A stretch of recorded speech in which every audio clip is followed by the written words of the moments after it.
Šiaulių radijo žurnalistas. Nežinau, kaip padaryti, kad jums būtų komfortiškiau ten tie, kas gale stovit. Vietų, gal čia dar kokia viena kita atsiras. Ar mokyklai gal yra kėdžių, nes šiaip debatai netruks 5 minutės. Galima kažkaip tai suorganizuoti žmonėm patogesnį dalyvavimą būdą. Liuks, tai dar minutė tada žmonės susės.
Čia būti savo studijų mieste ir tikrai Centro Žaliakalnio apygarda turi labai konkurencingą pasirinkimą, sakykim taip, tikrai didelį kiekį kandidatų, labai smagu jūs matyti visus, labai smagu jūs matyti ir mano darbas kažkaip sukurti jums kontaktą su auditorija, sukurti problemas, kurias jūs kelsit ir kad kandidatai mėgintų reaguoti.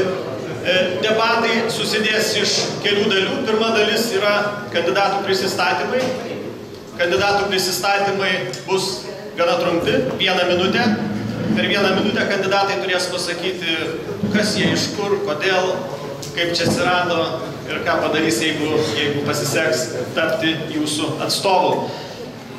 Antra dalis yra bendros Lietuvos problemos. Tai yra švietimas, sveikatos apsauga, korupcija, ekonomika, migracija.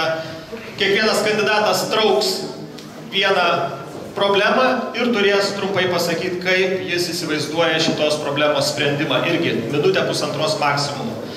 Tada seks kandidatų klausimai vieni kitiems. Ir finale bendravimas su auditorija. 4 debatų dalis. Mes tikimės įsipaišyti į pusantros arba maksimum 2 valandas, aišku, kiek jūs norėsite, tai irgi priklausys nuo to, kiek mes čia intensyviai dirbsim. Vieno tik prašau kandidatų, kadangi demokratija yra laisvė, bet demokratija yra atsakomybė, tai reikia paisyti tam tikrų taisyklių žaidimo. Tos žaidimo taisyklės yra pagrindinė minutės taisyklė jūsų pozicijai, kas yra Seime, man atrodo, ir replikai, ir pasisakymų yra ta taisyklė, jeigu jums patekti į Seimą pasiseks, tai jūs žino tas taisyklės. Arba Europos parlamente atitinka. Tai čia pagrindinė taisyklė. Kita taisyklė, aš labai prašau auditorijos irgi kiek įmanoma,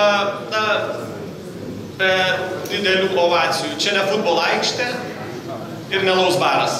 Čia yra debatai. Ir yra jezuitų gimnazija, tai aš įsivaizduoju, kad mes irgi pakankamai taip konstruktyviai mėginsim suprasti ir perprasti kandidatų laikysenas. Ir vieno dar noriu paklausti jūsų klausimo prieš pradedant debatus. Ar galėčiau paprašyti pakelti rankas tų, kurie jau yra apsisprendę, už ką balsuos rinkimuose? Kiek yra tokių, kurie jau turi stabilų pasirinkimą? Taip, ir antras klausimas, kas dar neturi stabilaus rinkiminio pasirinkimo? 20 procentų. Dirbkit, čia yra jūsų auditorija. Gerai, tai kągi, dabar man kolegė padės ištraukti eiliškumo kauliukus, tokius eiliškumo kamštukus. Jie nuspręs, koks bus jūsų eiliškumas prisistatyme ir vėliau dar atsakymuose į klausimus. Tai nuo bet ko, galim pradėti čia, nuo tos pusės, čia bus pirma vieta šalia manęs, jeigu ištrauksit. Taip, pažiūrėkit, kelintas numeris. 3. Tai jūs su Rolandu keičiatės kėdėm, čia yra 3 kėdė, čia yra 6. Taip, dabar žiūrėkit. Taip. Ne, aš paskui maišysiuos. Geriau susėdam taip, kad man patogiau būtų, žinokit. Jo, pirmas, kas? Pirmas, prašau, Dainius Pavalkis čia. Tada antras... 7, taip, viskas čia, man saviorganizacija.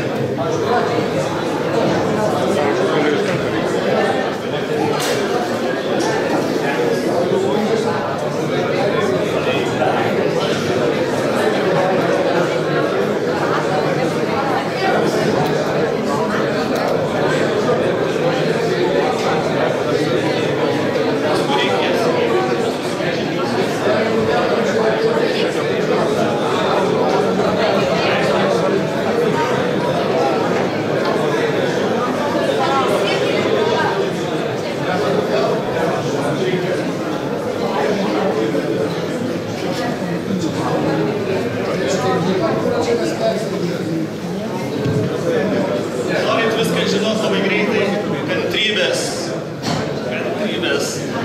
Taip, tai aš dabar noriu jums pristatyti kandidatus. Kandidatai yra šie, kadangi ne visus pažįstu, tai gal pradėkim. Pirmas numeris yra Dainius Pavalkis, Lietuvos socialdemokratai. Antras numeris mūsų debatuose yra, kaip suprantu, Ernesta, taip? Ernesta Ranusienė, Darbo partija. Trečias numeris, tas Sabaliauskas, tautininkai, tautininkų sąjunga.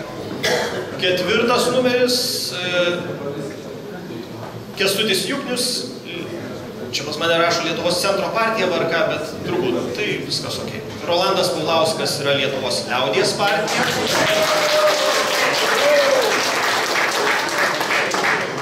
Dabar Zeta, atsiprašau labai, nes Ramunė Jurkuvienė, politinė partija Lietuvos sąrašas. Taip. Ir Gabrielius Landsbergis, Tėvynės sąjunga, Lietuvos krikščionys demokratai. Ir su mumis taip pat yra partija, tik tai žiūriu, Lietuvos Respublikos liberalų sąjūdis Arūnas Gelūnas. Gerai, tai jungiam savo chronometrus. Kandidatai turi minutę prisistatymui ir pasakymui, koks jūs neša į tą galerą, nesakysiu kas. Į galerą negalima vadinti ko gero galerą. Ir aš tikrai džiaugiuosi, kad yra tokia rimta kompanija šiandien susirinkus. Nes jaunimo, pirmiausia, mūsų politiniai padangiai tikrai trūksta. Ta proga aš noriu pasveikinti Gabrielių, esantį čia. Nes iš tikrųjų visom partijom reikėtų imti pavyzdį ir taip atsinaujinti, kaip padarė jie. O mano nuostatos švietime ir sveikatos apsaugoje yra pakankamai visiems žinomas. Aš niekada nevyniau nieko į vatą, visada sakiau tai, ką galvoju, kai kada dėl to užsidirbdamas savo neigiamų visokių balų taškų ir sprendimų savo atžvilgiu. Taip, kad aš ir toliau prasižadu, jeigu būsiu išrinktas, tikrai sakysiu tai, kas yra, taip kaip yra ir nuo nieko būsiu nepriklausomas. Tiek. Labas vakaras, mėly rinkėjai, iš pagarbos jums. Labai malonu čia jūs matyti. Esu Ernesta Ranusienė, deleguota darbo partijos kandidatė į Seimą. Esu Senamiesčio seniūnaitė, gyvenu Senamiestyje. Esu baigusi Kauno technologijos universitetą, bakalaurą, vadybą ir verslo administravimą. Baigiau magistro studijas, teisę ir valdymą. Šiuo metu dirbu šeimos versle, atstovauju centro seniūniją, gyventojai mane išrinko eiti į Senamiesčio seniūnaitės pareigas, taigi šios pareigos man leidžia su gyventojais artimai bendrauti, organizuojame kartu įvairias akcijas, vaikams šventes, gyviname Senamiestį, kartu pasitelkę Senamiesčio draugiją ir Rotušės aikštės draugiją. Manau, kad jūs jaučiate tą pulsą. Laikas šiaip išseko, viską pasakėt, ką norėjau. Gerai. Ačiū jums. Taip, tautininkai. Algimantas Sabaliauskas, Tautininkų sąjunga, iš pagarbos jums nesistosiu, nes ir jūsų daugumas sėdi. Būsiu kaip jūs.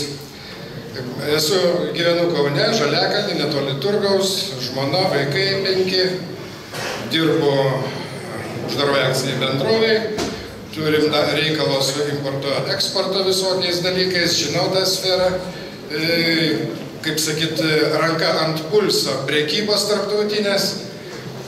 Esu politikoje kažkada dalyvavęs stipriai, sąjūdį, buvau 4 kandidatų į aukščiausią tarybą TSRS, dar tada 2 kandidatų patikėtinis rinkimuose, Jurgio Jurgelio 2 kartus patikėtinis, Algirdo Patacko buvau rinkimo kampanijos vadovas. Savo laiku nusivyliau politiką, nes tai bangavo tas gyvenimas, išėjau iš jos. Pakvietė Algirdas atgal, sako, reikia kažką tai tvarkyti. Čia į tą galerą atėjau dėl to, kad reikia gelbėti Seimą, kurį dergia, reikia jį pradėti valyti nuo purvo. Dėkui. Labą dieną, labai džiaugiuosi, kad daug žmonių šiandien yra jaunų. Ypatingai mano pavardė Kęstutis Jungnis, aš atstovauju, kaip žinot, Naglio Puteikio ir Kristupo Krivicko antikorupcinę koaliciją, kurią buvau pakviestas. Dirbu Lietuvos profesinėje sąjungoje Sandarva pirmininku, jau 17 metų Laisvės alėjoje yra, ar ne? Gyvenu Marvelėje per Nemuną, čia sūnus baigė šią jėzuitų gimnaziją kartu.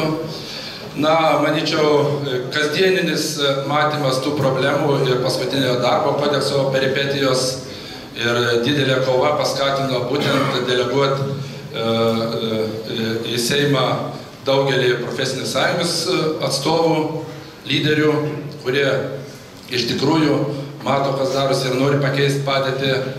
Na, mano išsilavinimas yra, neminėsiu, aukštasis teisinis išsilavinimas, čia daug teisininkų yra, bet taip pat turiu ir veterinarijos akademijos išsilavinimą ir tą darbą nuolat dirbu, tai čia, ką norės sužinoti žmonės, tai yra kumplė visa autobiografija. Labą dieną, kauniečiai. Kodėl Žaliakalnio ir centro apygarda? Todėl, kad šita apygarda yra 30 mano gyvenimo metų. Ir ne vieną čia sėdinti veidą aš lankydavau svečiuose per tos 30 metų, bet yra antra priežastis. Ir ta antra priežastis susiveda į tai, kad pastarąjį ketvirtį amžiaus Lietuvos politinį gyvenimą lemia dvi partijos - socialdemokratai ir konservatoriai. Ir prie jų prisijungdavo po rinkimų vieną kitą mažesnę partiją. Šiuose rinkimuose tokia prisijungianti partija bus valstiečiai, tai yra akivaizdu. Ir štai visa tai, ką mes turim Lietuvoje, tai yra šitų dviejų partijų rezultatas. Geriausiai iliustruoja šitą rezultatą šitą gyventojų skaičiaus mažėjimo kreivė. Tai vienas dalykas, vieni iš mažiausių atlyginimų Europoje. Antras dalykas, kitaip sakant, praeitis nieko gero mums nesako apie šitų partijų ketvirtį amžiaus. Bet blogiausia, kad ateitis nieko gero nežada. Nežiūrėdamas, už ką jie ruošiasi balsuoti ateityje, aš matau, kad padėtis tik blogės. Ir štai šitai mane atveda į šitos rinkimus.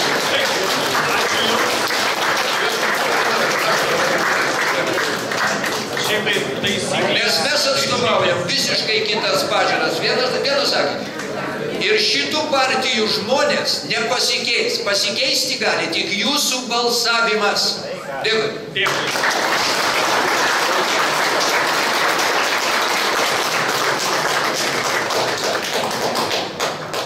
Esu Ramunė Jurkuvienė. Gyvenu Žaliakalnyje aš, mano tėvai, mano seneliai ir mano vaikai gyvena. 4 iš jų yra baigę šitą mokyklą, taip pat kaip baigė mano tėvas. Ir turiu tam tikras kompetencijas.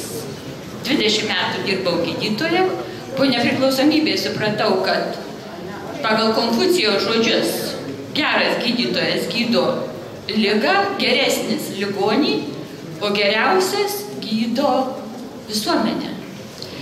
Ir tada pradėjau mokytis ir mokiausi socialinių mokslų, tapau socialinių mokslų daktarė. Ir dabar daugybę metų tyliai ramiai dirbau, daugiausiai pogrindy.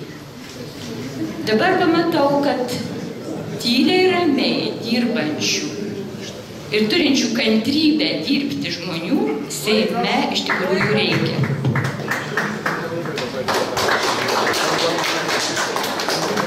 Sveiki, aš Gabrielius ir aš tikrai norėčiau suspirti nuo Rolando tezės, kai jisai pasakė, kad Lietuvoje nebus nieko gero, nepriklausomai to, kaip baigsis rinkimai. Ir aš viena iš savo priederimų, kodėl aš atėjau čia, kodėl aš esu politikoje šiandien, būtent padaryti viską, kad Rolando žodžiai neišsipildytų.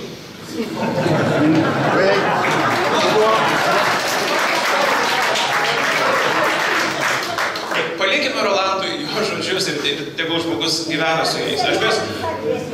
Mano uždavinys ir tikslas yra suteikti žmonėms Lietuvai ir ypač tiem jauniems žmonėms, kurie šiandien galvoja, už ką balsuoti, viltį. Yra keli klausimai Lietuvoje iš jaunam žmogui šiandien. Ar jisai galės turėti darbą, ar jisai galės turėti gerą išsilavinimą, ar jisai galės kurti Lietuvoje šeimą. Ir dėja šio atsakymo kol kas niekas nesuteikia, nėra jo aiškaus. Aš žinau, kad mes drauge galime jį atsakyti. Ir tai, ką mes šiandien siūlome, mūsų partija arba būsimoji koalicija, tai yra tai, kad Lietuvoje tikrai galima ir bus gauti darbą, gauti gerą išsilavinimą, likti gyventi čia. Tai Rolandas atsakys visus kitus klausimus.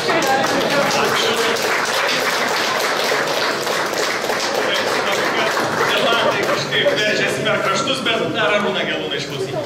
Sveiki, esu Arūnas, Žaliakalnio vaikas, gimęs užaugęs, matau, kad dar nesibaigus prisistatymam prasidėjo debatai jau. Ir tikiuosi, kad mes diskutuosim korektiškai, nepertraukinėsim vienas kito. Esu padirbėjęs ir visai netoliese čia Kauno dailės institute ir tada supratau, kad iš Kauno ir iš Vilniaus yra geriau padėti Kaunui. Pajudėjo ir finansiniai reikalai, ir organizaciniai daugybė kitų. Tai panašių idėjų vedinas taip pat apsisprendžiau kandidatuoti į Seimą, apsisprendžiau vėlai. Tik tai po to, kai liberalus ištiko ta katastrofa, kuri ištiko gegužės mėnesį, prieš tai ketinau gana pasyviai dalyvauti ir apsisprendžiau eiti į Žaliakalnį, kurį pažįstu puikiausiai nuo pat vaikystės, kur gyvena mano tėvai, dauguma draugų ir tikrai yra stiprios emocinės sąsajos su šita vieta. Taip pat turiu viešojo administravimo kompetencijų, kalbant apie viešojo administravimą. Teko dirbti prorektoriumi aukštosios mokyklos 6 metus. Vytauto Didžiojo universitete įgijau humanitarinių mokslų daktaro laipsnį. Žodžiu, mesiu visas jėgas, kad šitas puikus miestas taptų dar puikesnis. Ačiū uždėmesį. Dėkui. Dėkui už jūsų prisistatymus ir labai ačiū už kantrybę ir pagarbą vienas kitam išgirsti, kas. Gerai, tai sprogimai bus savas laikas ir sprogimam. Aš noriu dabar pakviesti jūs, kadangi vis tiek Lietuvoje yra daugybė problemų. Aš ruošdamasis debatam susisteminau jas į 9, nors jūs 8, šiek tiek sutrumpinsim, bet iš esmės tai yra socialinė politika. Na, prijungim socialinę politiką ir demografiją. Viena problema – ekonomika, užsienio politika, švietimas, sveikatos apsauga, mokesčiai, korupcija ir demokratijos gilinimas. Čia yra 8 esminės problemos, kuriomis jūs trauksit, kuri jau problema jums klius, tą turėsit pasakyti, ką jūs norėtumėt padaryti, sprendžiant tą problemą. Tai dabar aš duosiu jums išsitraukti kiekvienam prieinant nuo socialdemokratų pirmojo eiliškume kandidato kauliuką ir tiesiog aš jūs pakalbinsiu. Pirma problema. Taip, tai pirma problema, kaip ir minėjau, yra socialinė politika ir demografija. Niekam turbūt nereikia pasakoti apie tą tempą, mažėjimo, Lietuvos, emigraciją, demografija yra tokios esminės bazinės mūsų problemos, sukuriančios labai daug kitų problemų. Kaip sako mokslininkai, demografija yra socialinių problemų mama. Ką jūs darysit? Tai 1,5-2 maksimum. Jeigu galima glaustai iš esmės. Bildėkite, jeigu ką. Iš tikrųjų, šitą problemą aš stebiu seniai. Ir jeigu pasižiūrėti ir Delfyje, ir Alfo, ir 15 buvo mano visai eilė publikacijų apie strateginį Lietuvos valstybės tikslą. Pagrindinė mano mintis yra ta, kad jeigu mes nesustabdysim demografinių problemų, jinai jau dabar yra pagrindinė, ko gero, Lietuvos problema, nes iš to išplaukia švietimo problemos, neužpildytos mokyklos, iš to išplaukia nepilnai dirbančios ligoninės, iš to išplaukia nesurenkami mokesčiai, mažai dirbančių, pensininkų visi dalykai. Tai mano kokie jūsų sprendimai? Mano siūlymas, kad lygiai taip, kaip mes juokingai visus savo įsakymus ministrų vertinam per korupcijos prizmę, aš siūlyčiau daryti tai vertinant per emigracijos ir žmonių kiekio Lietuvoje, lietuvių kiekio kitimo prizmę.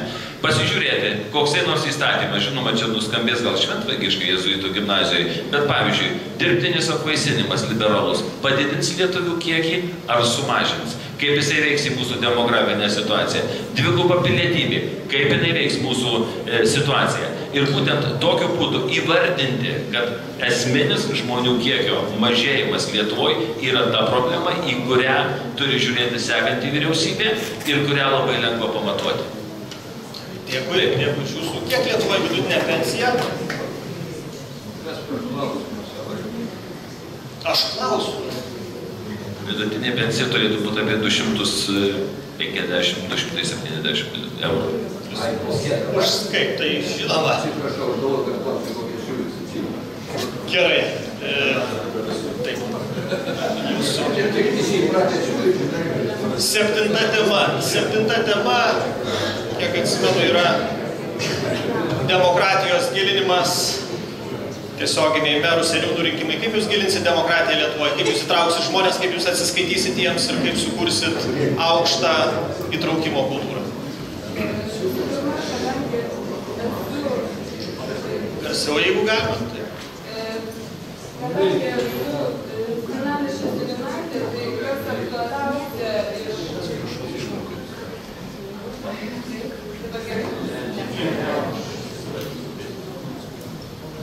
Visų pirma, kadangi esu Senamiesčio seniūnaitė, aktualiausias klausimas tai būtų tiesioginiai seniūno rinkimai.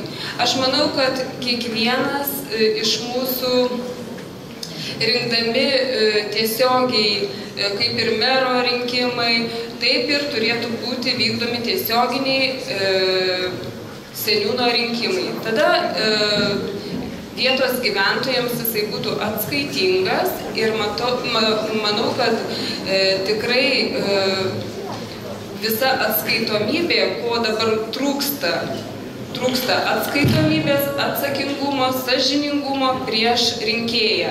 Tai būtų pagrindinis klausimas, kurį tikrai teikčiau siūlymuose, pakeitimuose įstatymų. Taip, demokratija kiekvienam iš mūsų aktualu, kad visi galėtumėm laisvai reikšti nuomonę, kiekvienas iš mūsų galėtumėm išsakyti savo kaip gyventojo klausimus ir kad jie nueitų tiesiai į tas institucijas, kurios kūruoja. Tai aš manau, tiek. Taip? Demokratijos etalonas Lietuvoje, pavyzdžiui.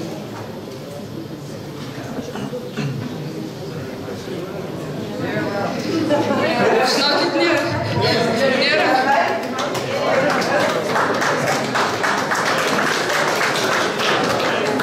Jeigu nėra, tai nėra, važiuojam prie šitama.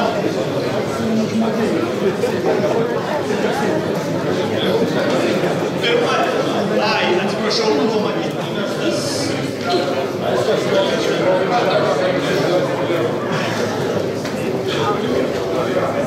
Antra tema – ekonomika. Ką jūs darysit, kad modernizuoti Lietuvos ekonomiką ir užtikrinti aukštesnį jos augimą? Kokie jūsų sprendimai ir siūlymai?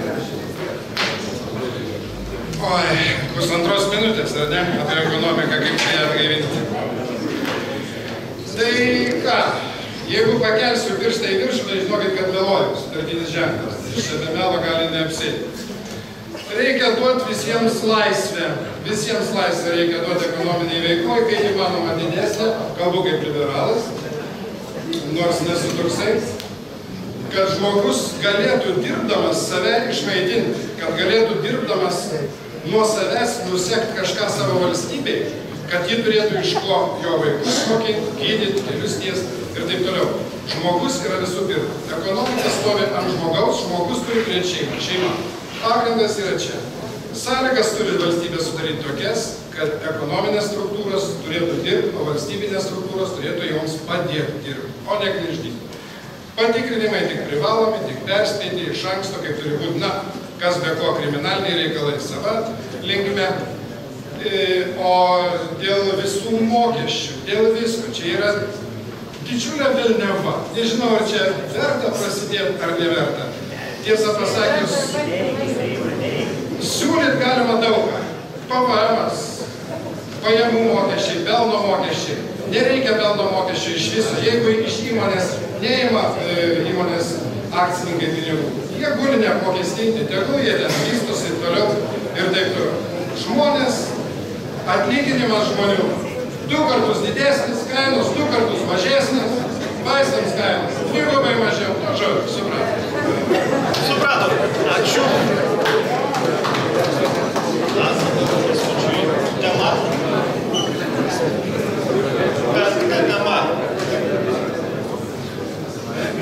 Penkta tema pas mane rašo švietimas. O čia reikėjo man tikriausiai perduot gerbiamam Pavalkiui profesoriui švietimo temą, kurioje jis vadovavo. Bet šiandien reikėtų pasakyti keletą žodžių tik, kadangi profsąjungos ir švietimas, jūs kaip žinot, vystėsi jų santykiai labai emocingai. Reikia pasakyti, kad pagrindinė problema tiek švietime, tiek, kaip ir minėjo, ir kitose srityse yra korupcija. Jie kaip vėžys apraizgės visą šalį ir iš tos korupcijos išsivystyti, išeiti reikalingos kažkokios tai naujos jėgos, naujas atėjimas, naujas mąstymas, naujas pradėjimas tų žmonių, kurie nėra įklimpę į tuos korupcinius skandalus. Šiandien, jeigu mes viešuosiuose pirkimuose, juos padaryti... Kur švietime korupcija? Yra viešieji pirkimai, kad ir švietime viešieji pirkimai. Irgi, ar ne, sutikit, kad visos ministerijos skelbia viešuosius. Jeigu paskelbtumėm kiekvienam žmogui prieinamą viešųjų pirkimų medžiagą, mes pamatytumėm viską, kaip kad Suomijos daroma viešieji pirkimai. Atsilaisvintų didžiulės pinigų sumos, iš kurių galėtumėm tikrai nereikėtų vaikų versti pirkti vadovėlius ir mokyklas nešti pinigėlius tėvam ir būtų palengvintos sąlygos. Apie švietimo programas ir bręstančią kolektyvinę sutartį jūs žinote tikriausiai iš spaudos, aš čia nesiplėsiu, tačiau manau, kad švietimas yra tas sritis, kur privalo išvesti Lietuvą iš aklavietės. Dėkui.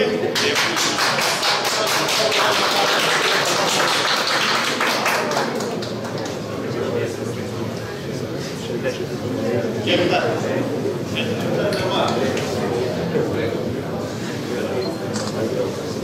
Užsienio politika.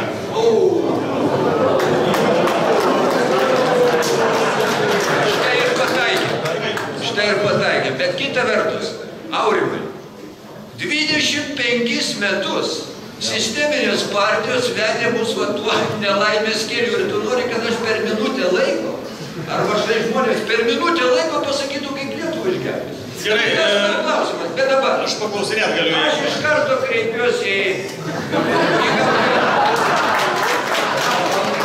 ir iš tikrųjų šitą mūsų apygardą, Gabrielė, yra fantastika. Kauniečiai turi galimybę pasirinkti, už kokias jie pažiūras, už kokią jie užsienio politiką, nes mes atstovavome su visą pagarbą paties darbui, pasirinkimui ir taip toliau. Aš žinau, kokie sunkus rūpesčiai užgula partijos, viską aš suprantu, bet mes atstovaujam visiškai skirtingas pasaulėžiūras. Jie džiaugiasi, kai atsisakė lito, mes verkėm. Jie džiaugiasi, kai uždarė Ignalinos elektrinę, mes verkėm. Jie džiaugiasi, kai priima pabėgėlius. Jau čia kalbam apie ateitį ir užsienio politiką, tą, kurią žada Gabrielių Šviesę. Mes verkėm jau dabar, matydami, ką jie ruošiasi daryti. Jūs nuolat puola rusai ir jie perka tankus, kurie nieko neduos. Dar viena užsienio politika. Galų gali jūs kaip užsienio politikos atstovai tų sisteminių partijų žmonės. Jūs šiandieną, būdami Europos Sąjungos nariais, iš tikrųjų esat nelojalūs Europai, esat lojalūs toli už jūrų marių esančiam savo šeimininkų. Štai ir visa jūsų užsienio politika.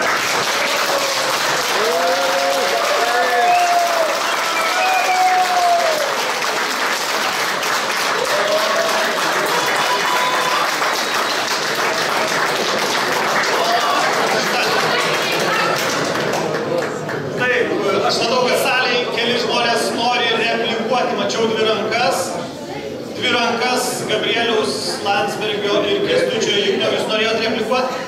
Po pusę minutės, neilgiau, po pusę minutės. Gerai, nuo šiol mes galėsim replikuoti, bet po vieną kartą kiekvienas. Aš vieną tik sakinį, aš tiesiog galėčiau įdėti prie savo atsakymų. Kolegos.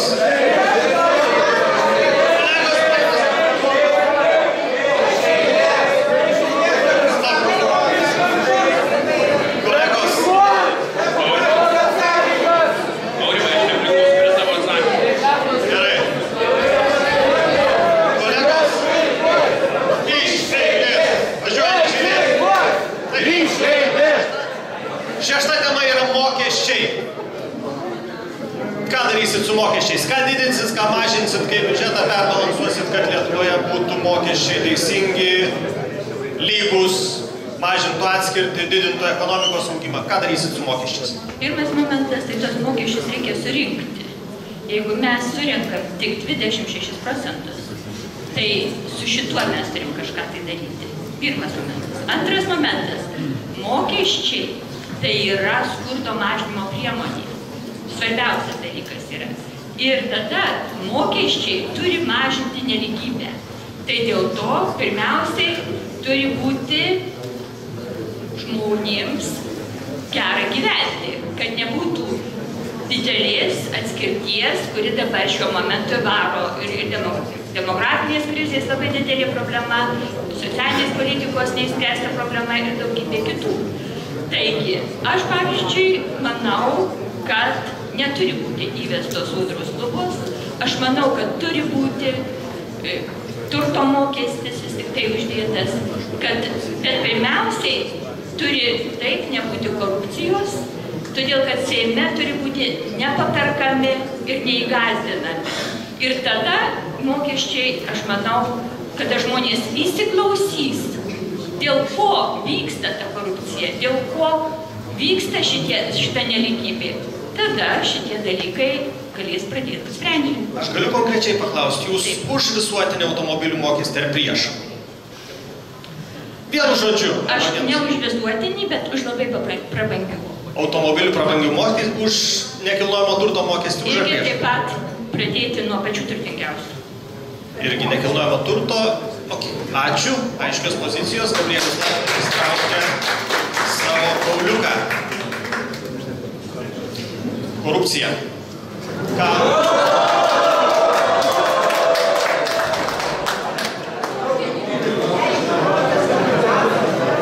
Taip, dėmesio. Jeigu galima, tada, jeigu leisit, aš šiek tiek noriu sureaguoti į Rolandą. Iš tikrųjų, akivaizdžiai žmogus turi didžiulį palaikytojų. Kolegos. Abejonės, aš turiu laiko ir aš galiu panaudoti tą laiką taip, kaip aš manau. O bus užpuolę ir aš galėčiau tiem visiems palaikytojams pasakyti dar porą dalykų. Sakė, jūs verkit, ne? Tai aš dar galėčiau pasakyti, kada jūs verkit. Kai Lietuva tapo laisva, kai Lietuva pristautė.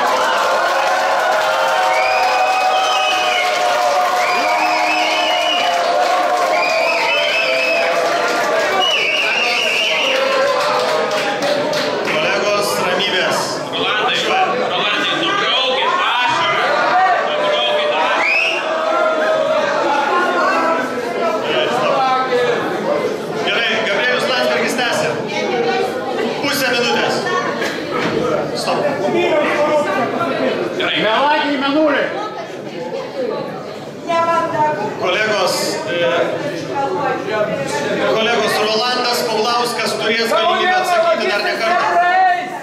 Viskas gerai. Rolandas Paulauskas turi puikią burną ir smegenis atsakys. Stop. Gerai, dabar Landsbergis Gabrielius tęsia savo korupcijos temą, pusę minutės liko. Iš tiesų, jeigu galim, gerbiami kolegos, iš tikrųjų replikuojant tada, kai yra eilė. Tai dėl korupcijos yra keli esminiai dalykai. Vienas, šiandien mes turime unikalią situaciją. Mes matome, kad specialiosios tarnybos iš tikrųjų daro labai gerą darbą. Specialiųjų tyrimų tarnyba gaudo nusikaltėlius ir tarp politinių partijų iš tikrųjų reikia jiems padėti tai daryti. Tai paleiskit juos, tada, kad negaudytų nieko, tada turėsit mažiau korupcijos. Reikia gaudyti ir toliau. Dėl to mes siūlom didinti finansavimą specialiųjų tyrimų tarnybai. Suteikti daugiau autonomijos prokuratūros, kad visi tie, kurie šiandien ima nelegalius pinigus, tie, kurie finansuoja partijas nelegaliais pinigais, kad jie būtų išgaudyti. Toks yra mūsų pasiūlymas. Antras dalykas, trečias dalykas. Iš tikrųjų mes matom, kad VRK nesusitvarko su savo darbu. Visiškai žiūri pro pirštus į tai, kas dabar vyksta, tiek su darbo partija, tiek su kitais dalykais. Galų gale, Vaikauskas turi išeiti į užtarnautą postį. Arūnas Gelūnas.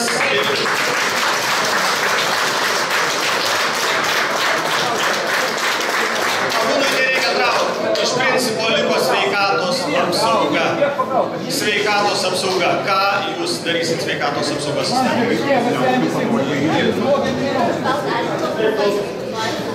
Sveikatos apsaugoje neturi likti to karo tarp Vilniaus ir Kauno, kuris visą laiką vyksta. Aš manau, kad jis visą laiką turi būti baigtas. Lyg tyčia aš esu užaugęs neurochirurgo šeimoje, kuris dirbo Kauno klinikose visą savo gyvenimą, gelbėjo žmonės. Garsiau, jeigu galite ant galėte.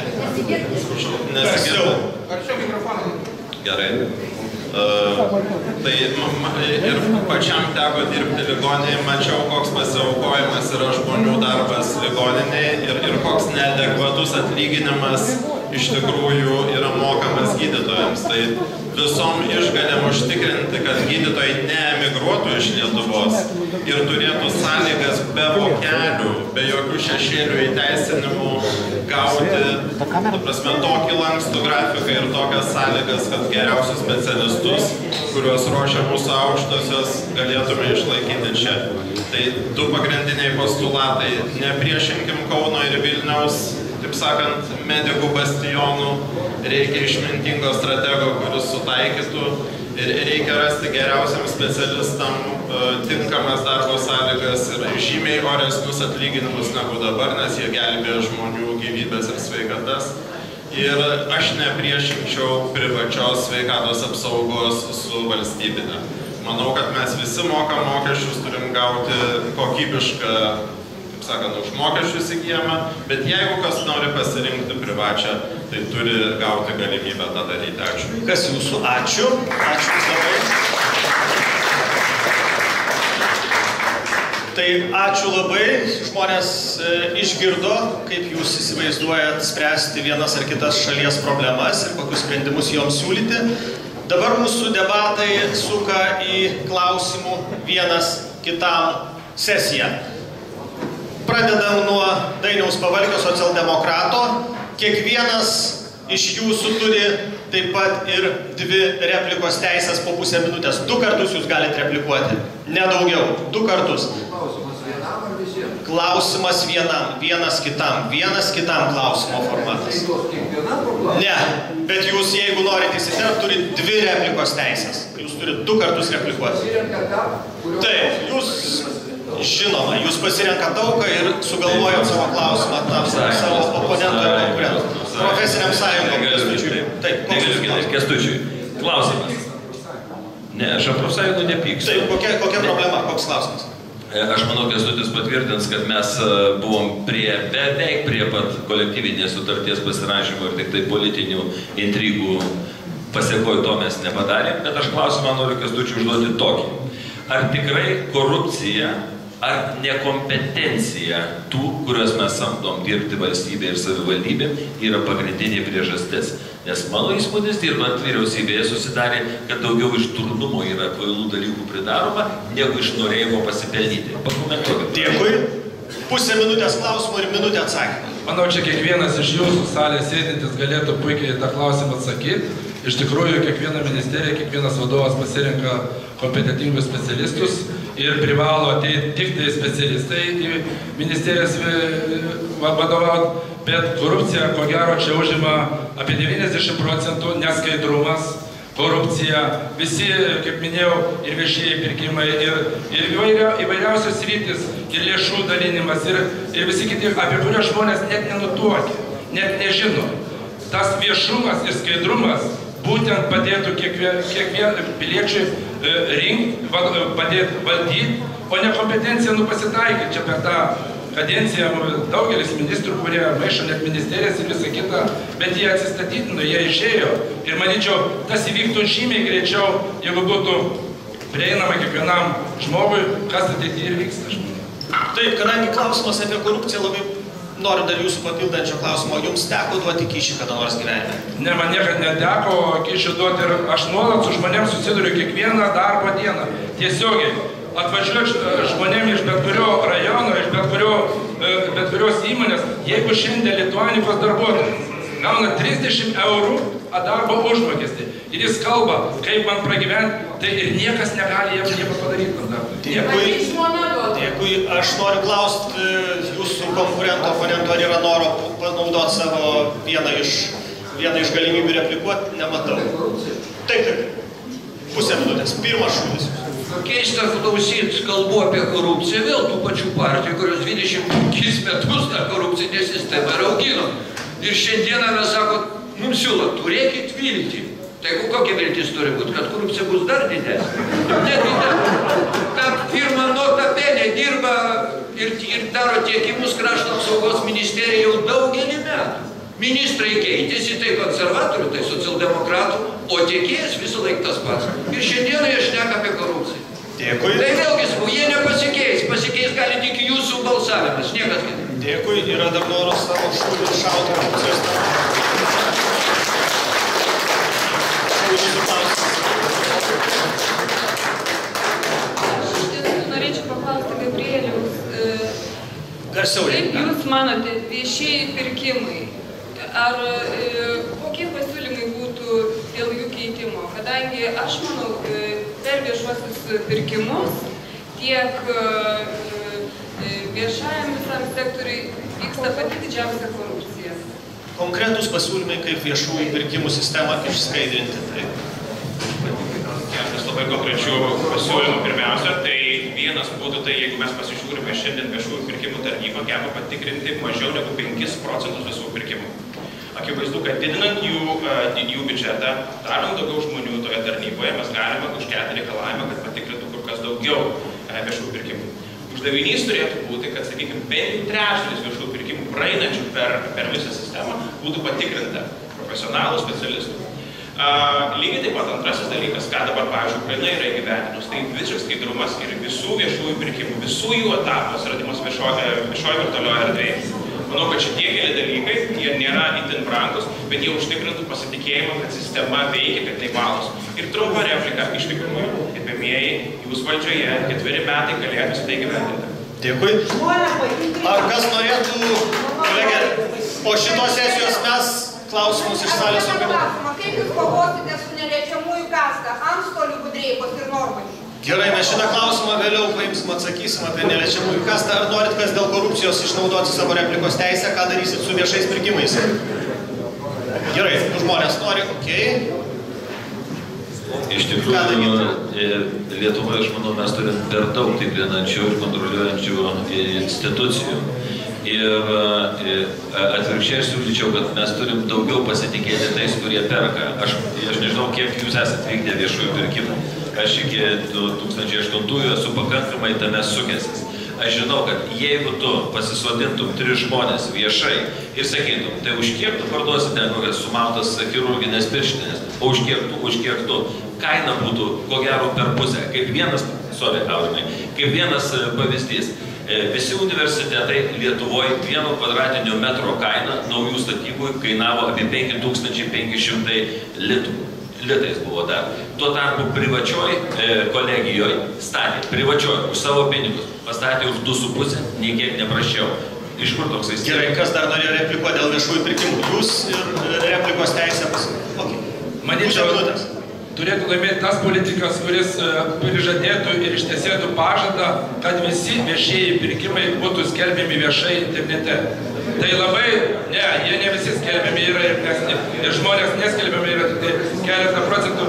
Tai iš karto sumažintų, atpalaiduotų didžiulius pinigus. Dėkui. Tai jūsų replika?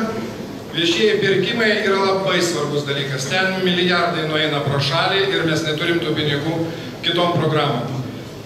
Viešas pirkimas nelygu viešam pirkimui. Dabar gynybos srity viešieji pirkimai, matom, kas darėsi. Tai jeigu ten kažkas sutaupė savo ant naujos vonios, tai reiškia, kad kažkada gali pritrūkti šovinių karvių apkase. Gali pritrūkti pinigų šalmai, neperšalamai liemeniai, o gal pas priešą šovinių tų bus daugiau. Gerai, patas užeis ant mūsų. Dar 2 replikos ir judam toliau. Aš tik norėčiau reaguoti į buvusio ministro pasakymą. Dainių, sorry, Aurimai, bet iš tikrųjų daugiau, dabar mažiau tikrintojų dabartiniai sistemai, Olego auksiniai šaukštai. Šiandien mes turime klausimą, ar visuomenė sutiks mokėti mokesčius, kurie būtų skiriami ginkluotosiom pajėgom. Ir būtent viešuosiuose pirkimuose atsirado tos bėdos. Būtent ten šiandien yra didžiulė krizė, kurios neprisiima jūsų krašto apsaugos ministras, kuris nesugeba pastraukti, net reikalavant prezidentį. Ir jūs siūlote dar mažinti tikrinimą to sistemoje. Tai iš principų realiai jūs pasmerkėt visą sistemą nepasitikėjimui ir tai šiandien konkrečiai man krašto apsaugos sistemą.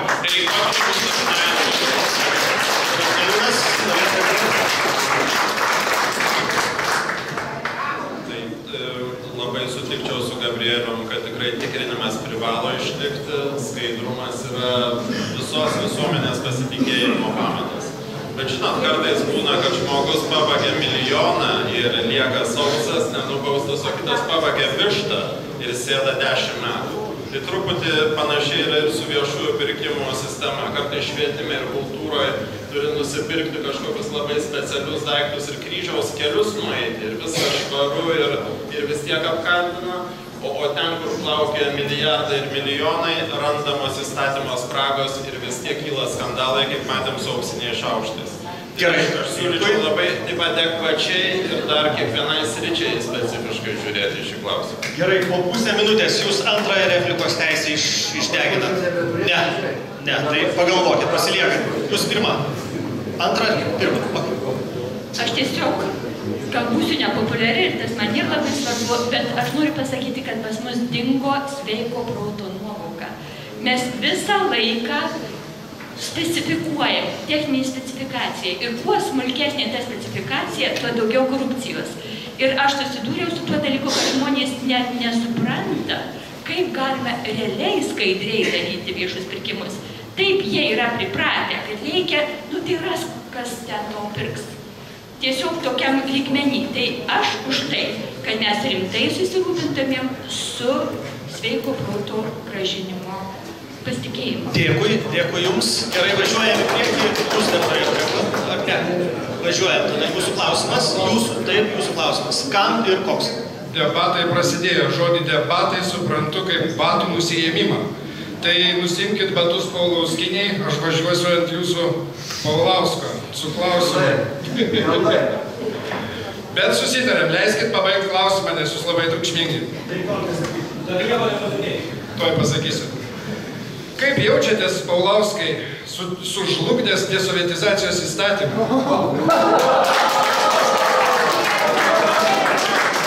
Kaip jaučiatės, kada nomenklatūrinis valdymas jūsų dėka ir jūsų pažangos, tautos pažangos partijos dėka neįgyvendintas Lietuvoje? Gerai, dėkui. Visi buvę komunistai įgyvendino savo gyvenimą.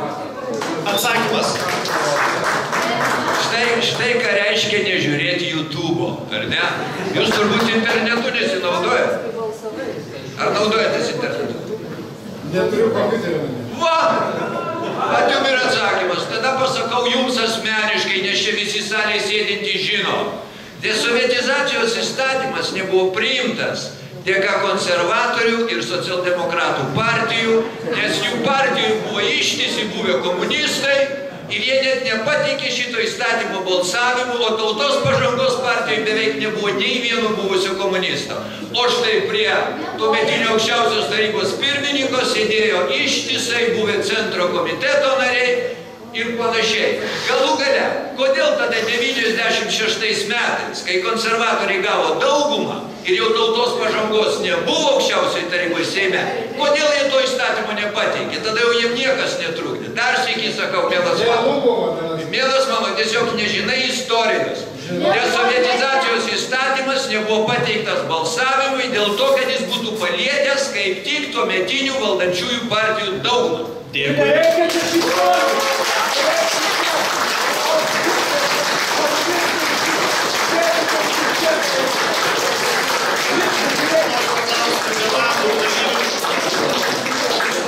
Kolegos, ar yra noro reaguoti iš jūsų auditorijos? Yra noro reaguoti dėl desovietizacijos? Taip. Antra replika. Aš noriu pasakyti, kad tai, kad tas įstatymas nebuvo priimtas, to pasiekmes mes jaučiam iki dabar. Ir vis tik tai aš tikrai turiu patikimų žinių iš žmonių, kurie tuo momentu buvo, kad tautos pažanga vis tik tai buvo pagrindinė stabdytoja. Taip, Kęstučiui Juknio klausimas, klausom klausimo. Kolegos, Kęstutis Juknis.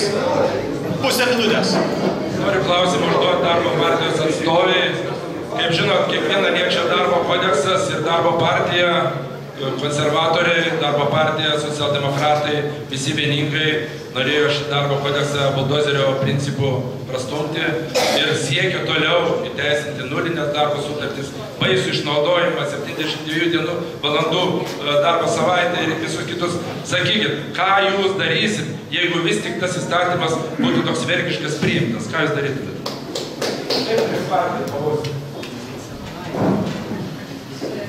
Kadangi aš pati esu verslė ir darbo kodekso priėmimas iš ties paliestų ir verslą ir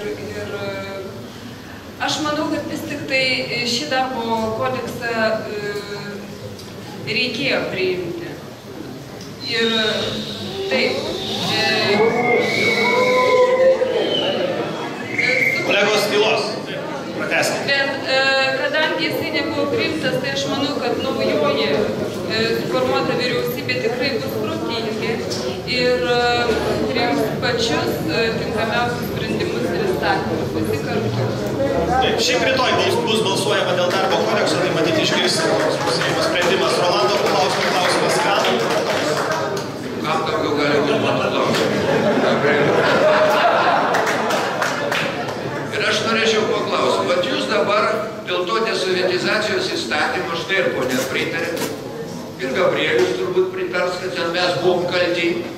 Bet kolegos, logika, kai sako, Tautos pažangos partija buvo tremtiniai, aš net spaliukų nebuvęs, o jų partijose buvo buvę komunistai, tik vieni nuėjo pas konservatorius, kiti pas socialdemokratus.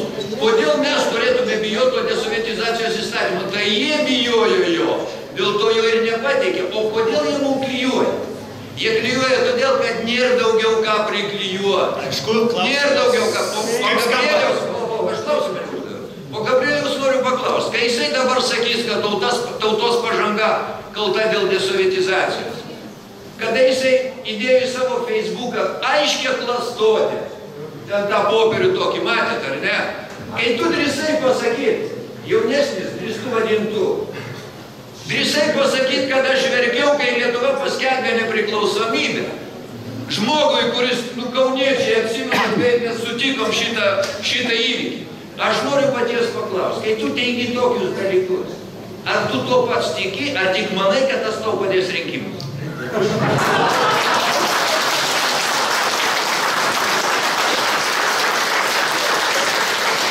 Taip, kolegos, 1 minutę atsakymą.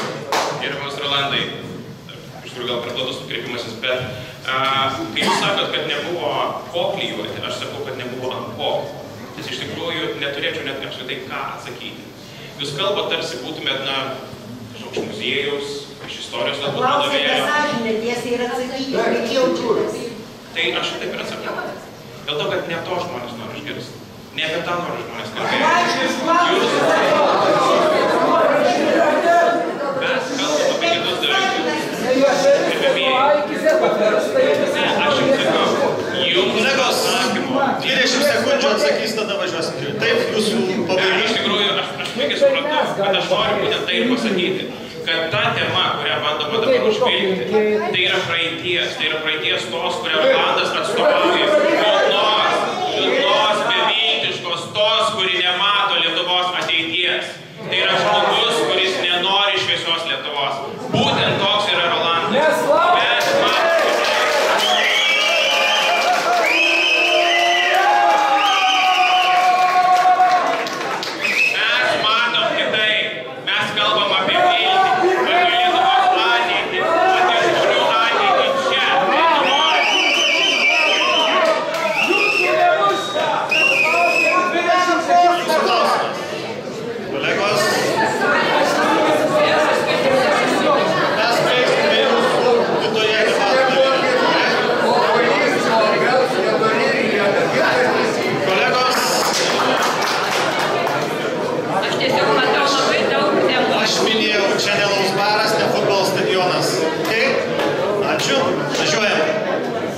Labai daug emocijų matau.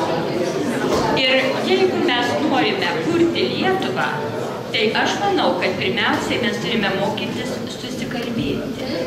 Jeigu mes tik kovosim, tai nemanau, kad visi būsim patenkinti arba kas nors iš mūsų išlauš. Tai čia aš turiu klausimą profesoriui Pavalgiui. Jis kelis metus buvo švietimo ministru. Ir man teko kalbėtis su vienu aukšto rango valdininku iš Anglijos. Ir jisai sakė, taip, jūs užauginate vaikus, jūs įdedate į tai daugybę savo investicijų. Mums neblogai, kada pas mus ateina grynas produktas, jau padarytas. Tai mano klausimas yra, bet sako, jūs trupučiuką savigarbos turėkit. Jūs kažką darykit su tuo, kada viena šalis remia 100 tūkstančių išvažiuojančių į kitą šalis specialistų. Tai aš norėjau paklausti, ką jūs padarėte, kad būtų, ne tai, kad neišvažiuotų, bet kad mes nepatirtumėm šitokio baisaus nuostolio, kada išvažiuoja protai.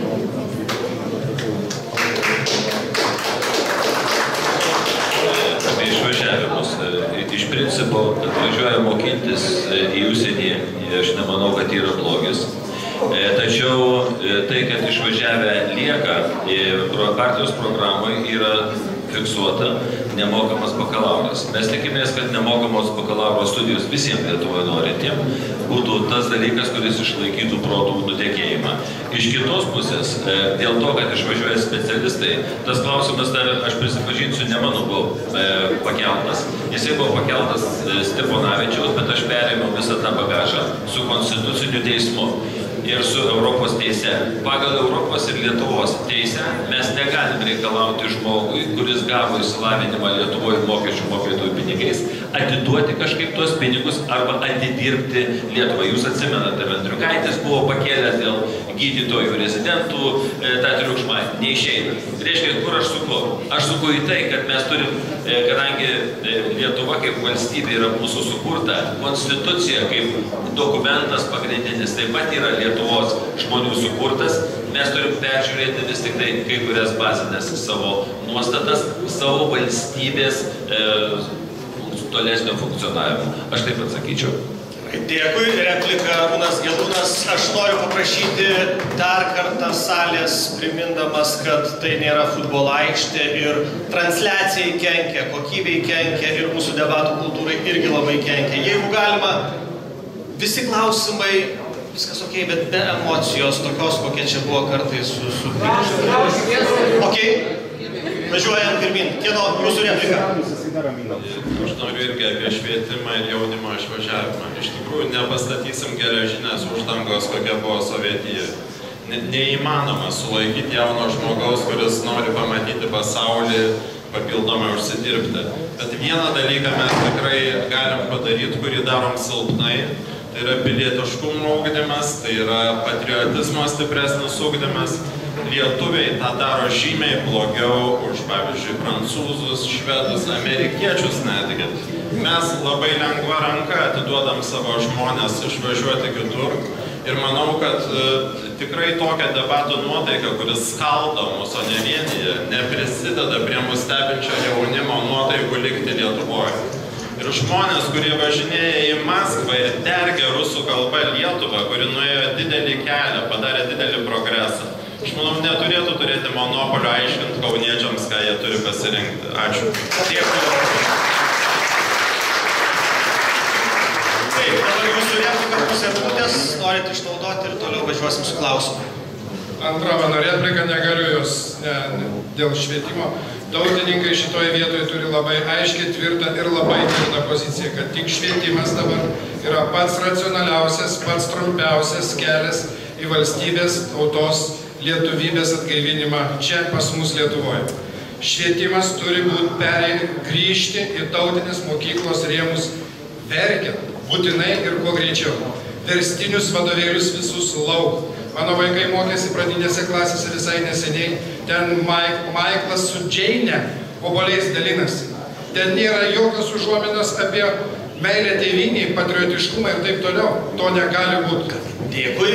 Už jūsų klausimų,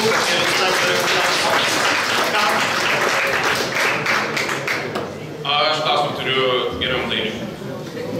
Paskutinę dieną jūsų ministravimo, kai dar buvot ministras nuo darbo partijos švietimo ministerijoje, jūs pakeitėt, atšaukėt įsakymą, kuriuo buvo nepriklausomai atestuojami ir skiriami mokyklų direktoriai. Tai leido iš karto jums išėjus jūsų partijai, po to ir kitai partijai paskirti regionuose į mokyklų direktorių poziciją savo parankių žmonės. Kodėl jūs tai padarėte? Čia labai toksai specifinis klausimas tiem, kurie žino. Bet iš tikrųjų toj vietoj buvo susijungę ir dėja politinė visa valdžia. Bet kas nebūtų keista, ir profsąjungos, ir visos kitos valdžios institucijos šitą sprendimą prikaiščiojo kaip ignoravimą ir patraukimą tėvų bendrijų, tėvų bendruomenės iš atestavimo proceso.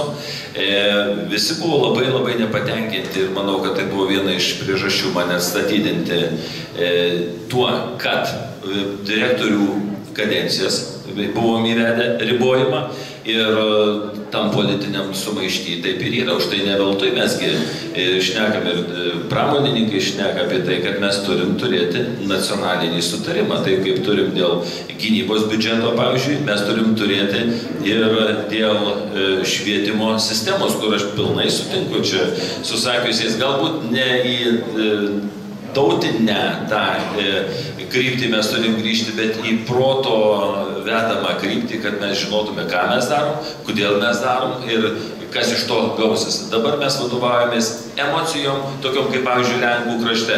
Aš įvedžiau lietuvių kalbos valstybinį egzaminą Vilnijos krašte. Jūs atsimenat, kokia reakcija buvo? Visi šaukė, visi rėkė. Bet prarijo tą. Replikos teisė, replikos. Žinau. Tai jeigu galima, aš replikuosiu. Taip iš ties galima kalbėti apie bendrą partijų susitarimą dėl švietimo, bet šiandien aš atsisakiau pasirašyti tokį susitarimą nuo mūsų partijos dėl vienos priežasties. Dėl to, kad jūsų žingsniai ir vėliau Pitrėnienės žingsniai iš esmės griovė Lietuvos švietimo sistemą. Ekspertai pasako, kad 4 metus Lietuvos švietimo sistema yra gilioje duobėje ir eina blogyn. Pitrėnienė apskritai vadinama yra blogiausia švietimo ministrė, kokia Lietuvoje yra vadovavusi švietimo ministerijai. Aš džiaugiuosi, kad leidžiat man pasakyti, iš tikrųjų labai demokratiškai viskas. Tai... Rinkimai, čia nepasakoju. Jeigu dėl jūsų mes turėsim nutraukti debatus, žinokit, taip nedarykit daugiau, gerai? Ačiū. Tai aš norėčiau pasakyti, kad į klausimą jūs neatsakėt. Ir šiandien yra gausybė darbo partijos ir socialdemokratų paskirtų direktorių, kurie nieko bendro neturi su švietimo kokybė mokyklose. Jie išmeta gerus mokytus, jie priima savo parankius mokytojus, jie griauna programas. Galų gale reikia išmesti politikus iš mokyklų. Gerai, replikos. Čia gerbiamas Gabrielius pagrėba be reikalų užšoko ant šitos temos, todėl kad kai Kaune buvo vien tik tai konservatorių direktoriai, viskas buvo gerai. Taip kad nereikia čia pamiršti pasakoti, bet aš sutinku su tuo, kad šita sistema turi būti praskaidrinta ir vertinant kompetencijas, šitoje vietoje aš su Gabrielium sutinku.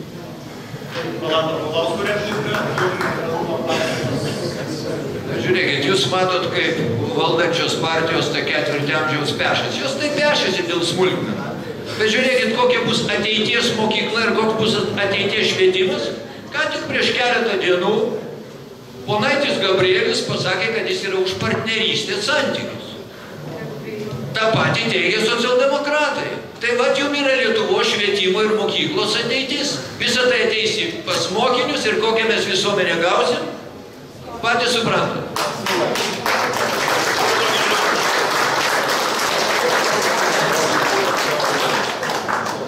Mėlyjeji, matau iš jūsų, tarp jūsų daug jaunų veidų, aš tikiuosi, kad jums rūpi ne tik tai gerą šou pamatyti čia.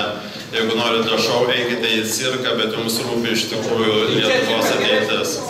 Tai aš nežinau, už kokius pinigus sukviesti šitie žmonės, kurie kelia riaušes.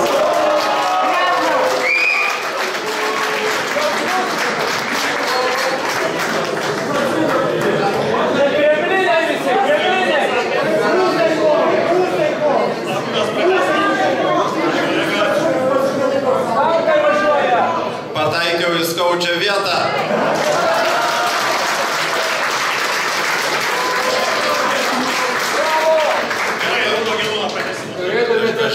Aš tikiuosi, kad jums apsimokėjo čia ateiti iš tikrųjų.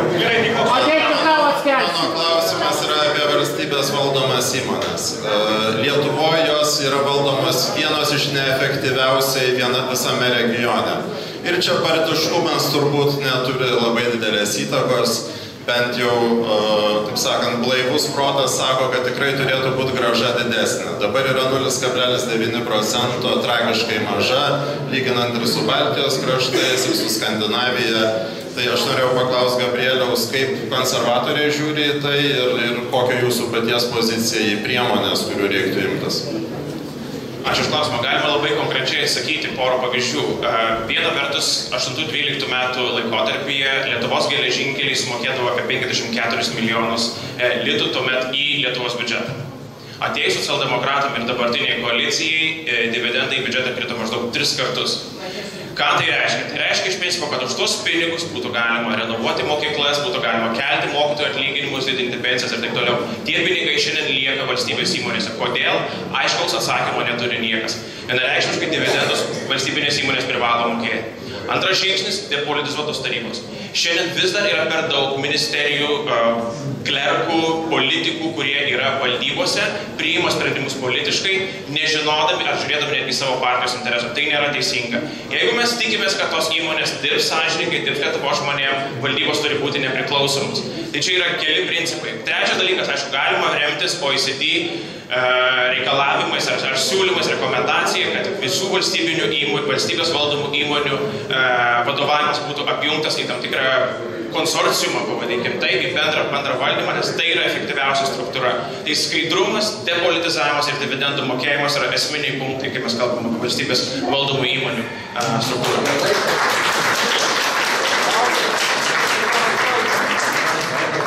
Kolegos, aš noriu pakviesti dabar jūs rašyti klausimus kandidatams. Iš anksto reikėjo sakyti, kad rašyti. Taip, tai dabar galima rašyti klausimus kandidatams. Dabar galima juos rašyti. Žodžiu, kol kas ne. Kodėl? Dėl to, kad emocijos labai, aš sakau, raštu, mūsų taisyklės tokios. Leiskite, visuose debatuose buvo galima uždavinėti žodžiu. Dabar jūs keičiate staiga formatą. Rašykite moką. Aš iš kur žinau, jūs užduosit mano klausimą, ar rušiuosite juos klausimus. Palaukit, kolegos, aš jums paskelbsiu, kaip bus atrenkami klausimai. Klausimai bus tiesiog traukiami kandidatų ir ką jie ištrauks. Gerai, kad nekišami. Gerai, kolegos. Atsiprašau labai.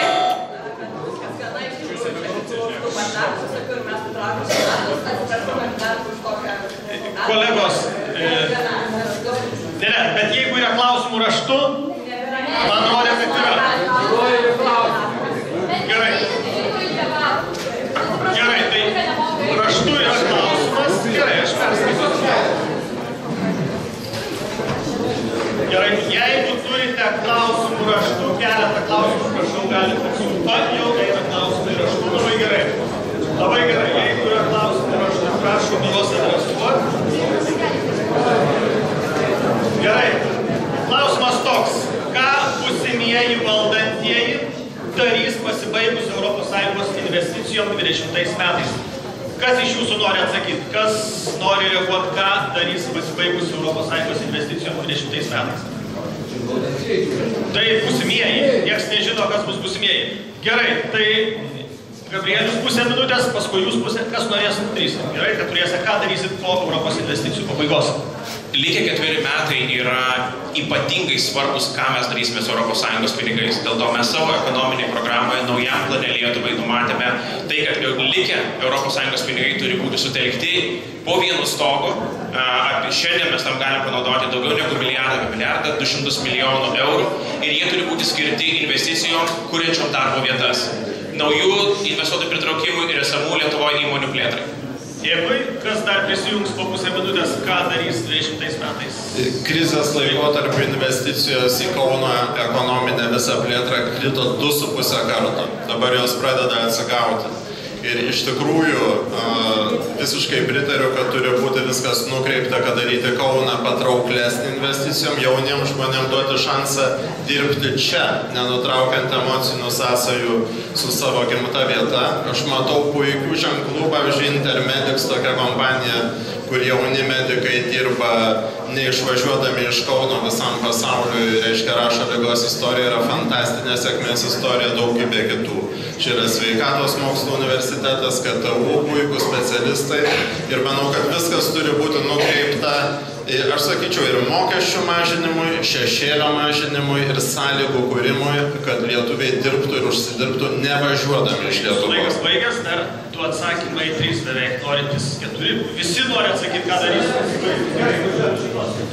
Iš tikrųjų, visi matom Kauno atsigavimą, bet tai ar tyčia ar netyčia sutapo su konservatorių valdžios pabaiga Kauno mieste.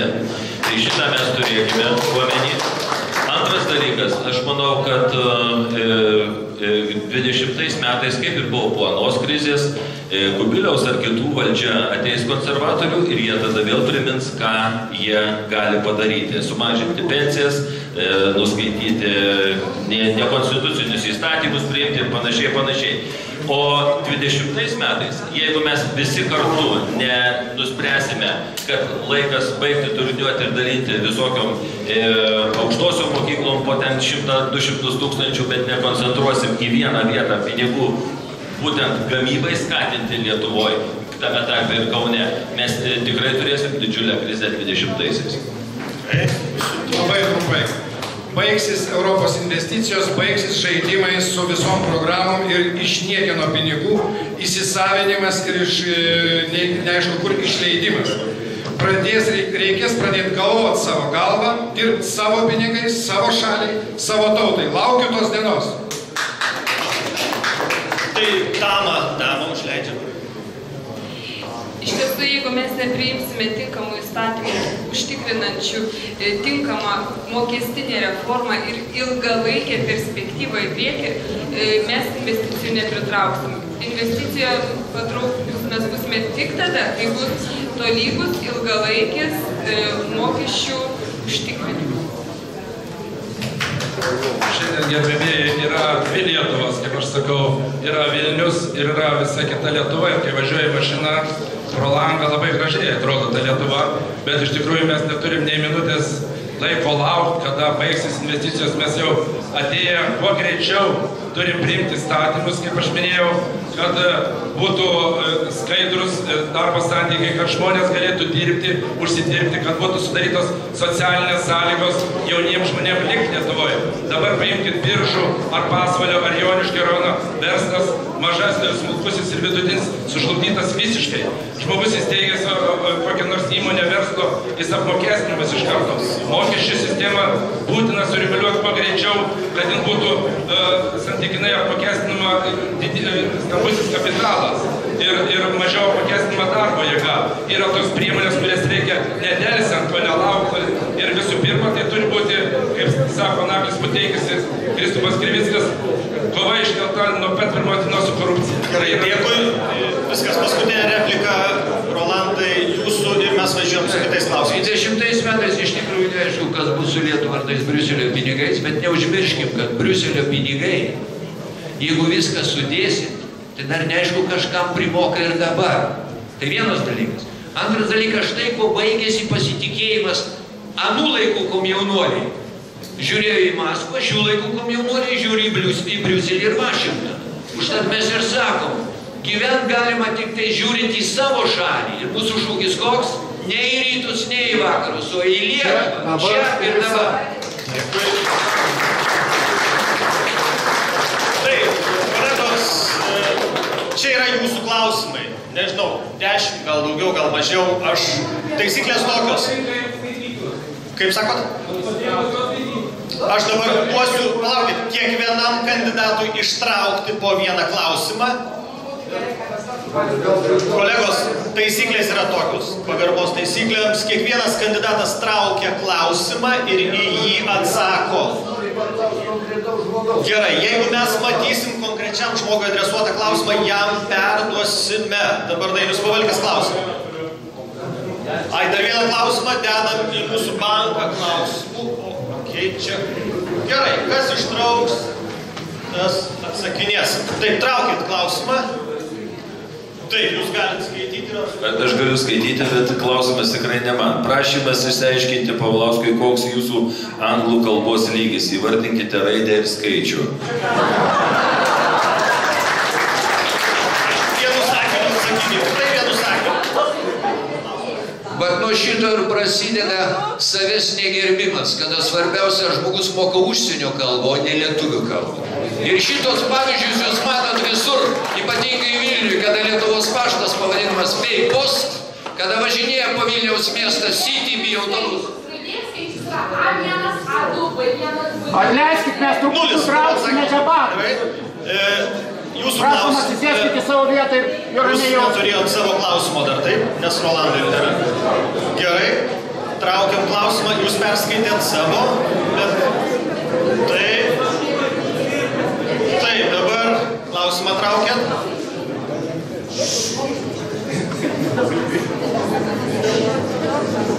Klauskui klausimą padėkit, nes jis įsitraukė savo, traukit. Vieną klausimą. Čia jūs irgi ne savo įsitraukėt, traukit dar kartą. Nesiseka įsitraukti savo klausimą. Okay. Gerai, ir jūsų klausimas. Okay. Gerai, sistema tokia kokia yra. Tai jeigu jo klausimą gavot, pertraukit. Gerai, tai perduokit darbietį. Jeigu yra konkrečiai darbietės klausimas, traukit naują darbietę atsakys. Vieną klausimą jūs turite atsakyti. Vieną klausimą. 3 klausimus ir 2 lapus, čia nėra tiek laiko atsakymų. Gerai, pertraukit, jeigu darbiečio. Dar naują. Taip, kas pasiruošęs atsakinėti iš jūsų ir kas jau išsiaiškino, ko žmogus nori paklausti, gali perskaityti klausimą ir atsakinėti. Taip. Pagaliau radau vieną, kuris visiems adresuotas. Taip ir užrašyta visiems. Ką manote apie multikultūrizmą Lietuvoje ateityje, ar tai siekiamybė? Per pusę minutės aš galiu pasakyti, kad multikultūrizmas yra mūsų paveldas. Ir jeigu mes pažiūrėsim, ką darė Gediminas, kaip atrodė Lietuvos didžioji kunigaikštystė, kaip atrodė Žečpospolita, kaip atrodė netgi smetoninė Lietuva, kada tam pačiam Kaune kabėjo 3 kalbom užrašytos gatvių lentelės, kai mūsų Basanavičius rašė su double V, kai mūsų Grantas Čiurlionis iš viso rašė tik tai lenkiškai. Taip, kad pasakyti, kad mes čia kažkaip tai labai staigiai išsigryninsim, ko gero negalima. Kitas klausimas yra, kokią proporciją, ir jeigu tai turime omeny pabėgėlius, tai aš manau, kad mes pabėgėliam arba tie, kurie prašosi pagalbos pas mus Lietuvoje, turim nustatyti labai aiškiai žaidimo taisyklės. Arba tu žaidi pagal mūsų taisyklės, tą, ką padarė iš tikrųjų šveicarai, arba tu važiuok iš čia. Štai mano perklausimas, 1000 pabėgėlių dabartinė kvota, reikia didinti, nedidinti, trumpai drūtai? Aš manau, 1000 pabėgėlių nieko čia nepakeis, nes pas mus į Lietuvą įvažiuoja kiekvienais metais apie 5-6 tūkstančiai kažkur tai žmonių iš kitų šalių. Žinoma, daugiausiai iš Ukrainos, Rusijos. Bet tos kvotos didinti, aš nemanau, kad mes turėtume tokį pasiryžimą turėti. Aiški pozicija jūsų, taip, jūsų klausimas, jeigu turit kelis adresuotus asmeniškai, šitą jau atsakėt, manau, bet taip, jau šitą galiu išimti, taip. Taip, kodėl darbo partijos socialinės apsaugos ir darbo ministrė Pabedinskienė panaikino vietos bendruomenės tarybą prie seniūnijų, VBT prie seniūnijų. Galiu atsakyti šį klausimą. Vietos bendruomenės tarybos lėšos, kurios buvo skiriamos, jos dabar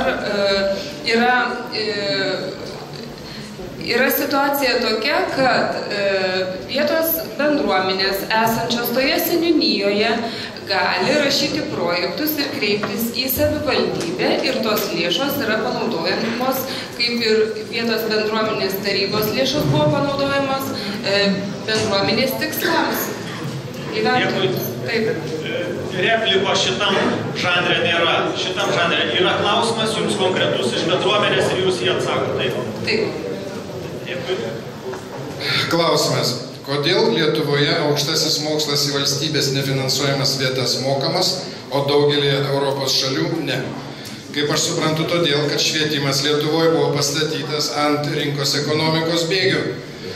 Todėl, kad buvo pritaikyti tie dėsniai, kurie seniai save kompromitavo visam pasauliu.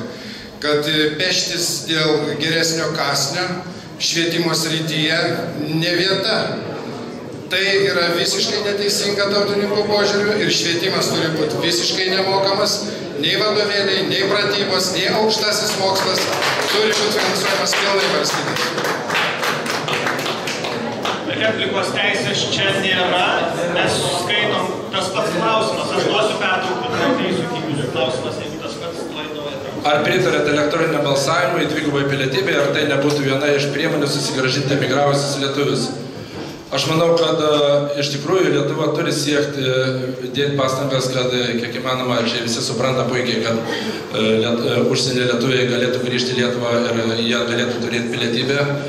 Tačiau, kaip žinot, užsienio politiką ir vykdo prezidentė ir Seimas iš dalies. Manau, kad elektroninis balsavimas nėra, tai yra viena iš naujojo Europos Sąjungoje, nedaugelis šalių, berods Estija, taiko jį. Ir manyčiau, kad mes pirmiausia turime susakyti su savo balsavimu elementariu dabar, koks yra, kai yra klastojami tiesiog biuleteniai, kai yra tiesiog pagaunami šimtai perkančių balsų, kai yra partijos tiesiog meta didžiulis pinigų lėšas į balsų pirkimą ir tas, aišku, pasiruošimas jau vykdomas per senelių namus, įvairias socialinės įstaigas, įvairias kitur, kur žmogui prieina ir netgi rodo, kur jis turi balsuoti.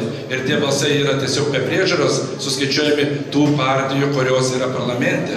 Tik tos partijos ir rinkimų komisijas deleguoja savo narius. Tai būtent išsprendus šią problemą, manyčiau, kad naujovės visuomet turi ateiti ir jos, ko gero, perspektyvai turės būti įgyventintas ir elektroninis balsavimas. Dėkui. Dėkui, Rolando Paulausko klausimas ir atsakymas. Na, puikus klausimas teko man vėl. Žiūrėkit, ką žmonės rašo. Kodėl apklausų duomenimis Seimu pasitikė tik apie 5% Lietuvos piliečių, bet per 25 metus Lietuvos premjerais te buvo 2 partijų atstovai. Tai nuo ko aš pradėjau, tiesiog pabaigai teko tas pats klausimas. Na žiūrėkit, kas vyksta šiuose rinkimuose. Sisteminės partijos turi valstybės pinigus, mes pinigų neturim. Jie iš valstybės pinigų gali pirkti televizijos programas, gali kabinti savo plakatus visoje Lietuvoje ir panašiai. Tai yra valstybės pinigai. Toliau, spauda įsileidžia tik sisteminių partijų atstovus. Žurnalistai tarnauja kaip anų laikų komjaunuoliai dabartiniai valdžiai. Ir panašiai. Tai štai jums yra atsakymas. O duokit vienodas, dar tiesa. Šitos sisteminės partijos susitarė ir debatuose per valstybinę televiziją jos debatos tarpusavyje. Kitaip sakant, nebus jokios galimybės užduoti klausimus. Ir po to dar kalba, kad Vaigauskas blogas. Tai Vaigauskas ypač jums geras, nes jis sutiko su tokia sistema. O duokit vienodas sąlygas ir tada girdėsit visoje Lietuvoje tokį balsą, kokį girdit va šiandien šitoj salėje. Dėkui.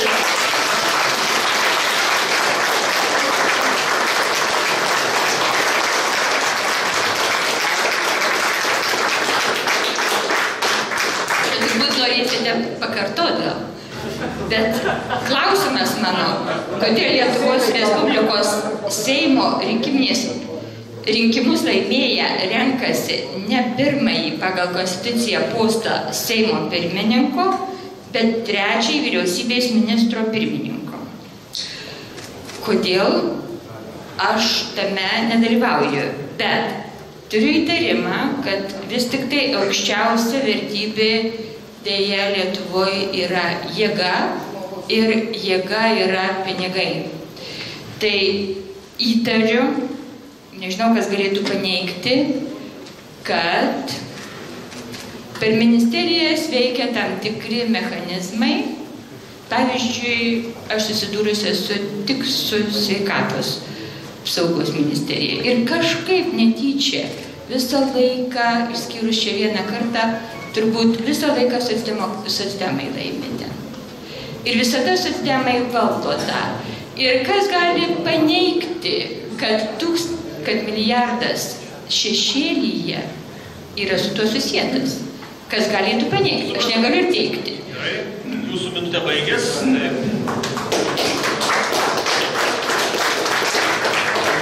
Kai kas sako, kad tokio protesto balso Lietuvoje yra kur kas daugiau, bet šalia yra balso ir kito, kuris sėdi tyliai dabar ir ganėtinai nustebę žiūri, kas čia darosi. Ir net porą kartų bandė iš tikrųjų pasakyti, kad kalba įgims ir, tai aš iš tikrųjų aš su tuo balsu esu šiandien ir už jūs. Mano klausimas yra, kodėl per daugiau negu 20 metų iki šiol nėra apygardos išeivijoje gyventiems lietuviams. Iš tikrųjų labai geras klausimas. Pirmasis, ačiū. Labai paprasta atsakyti. Jeigu pasibėtume 12 metų Seimo rinkimus, iš užsienio Lietuva atėjo 13 000 balsų. Vidutiniškai viena apygarda Lietuvoje yra maždaug apie 30-33 000 balsų. Akivaizdu, kad tai yra susiję paprasčiausiai su tuo, koks yra aktyvumas užsienyje.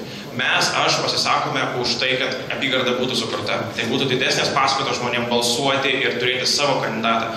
Airija turi savo kandidatą, lygiai taip pat išrenkama užsienyje, kuris atstovauja ir yra jų parlamente.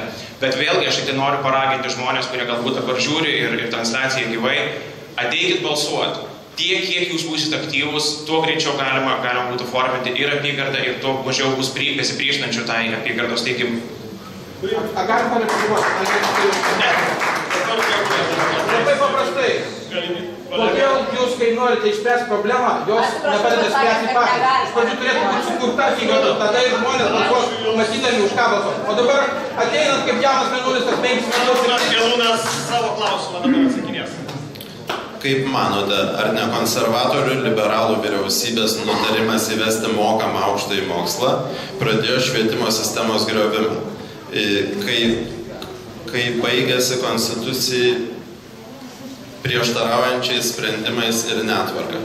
Kas baigėsi konstitucijai prieštaraujančiais sprendimais ir netvarka? Aš manau, kad tikrai šitą netvarką įvedė nesprendimas ir aukštasis mokslas didelė dalimi yra nemokamas tiems, kurie puikiai baigia gimnazijas, kurie puikiai baigia vidurinį mokslą. Jie tikrai gali mėgautis ir studijų kokybė ir stipendijomis, o tie, kurie dėja linksmai leido laiką, taip sakant, rimtai nežiūrėjo, jie turi kompensuoti tą finansiškai. Bet problema ne ta. Aš tikrai aukštojo mokslo sistemą pažįstu iš vidaus labai gerai. 12 metų teko būti aukštojo mokykloje, buvo ekspertų.